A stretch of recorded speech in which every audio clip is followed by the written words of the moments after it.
خدا نے انسان پر اپنے والدین کی نافرمانی کو اس لیے حرام قرار دیا ہے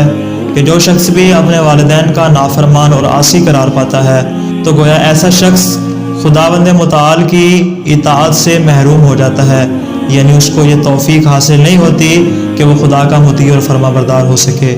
اسی طرح ایسا شخص اپنے والدین کی توقیر سے خارج ہو جاتا ہے، یعنی اس کو کبھی بھی معاشرے میں کسی قسم کی عزت اور وقار نہیں ملتا۔ اسی طرح امام نے ارشاد فرمایا کہ جو شخص اپنے والدین کی نافرمانی کرتا ہے گویا کہ وہ کفران نعمت میں مبتلا ہو جاتا ہے، ایسا شخص ناشکرا ہو جاتا ہے اور وہ خدا کی نعمات کا شکر ادا نہیں کرتا۔ اور پھر فرمایا کہ ممکن ہے کہ جو شخص اپنے والدین کا عاصی اور نافرمان ہو پھر ایسا شخص کسی بھی دوسرے انسان کے قتل کرنے سے بھی دریغ نہیں کرے گا، چونکہ یہ اتنی ساری خرابیاں والدین کی نافرمانی سے لازم آتی ہے۔ اس بنا پر اللہ تعالیٰ نے حکم دیا کہ ہر انسان کے لیے اپنے والدین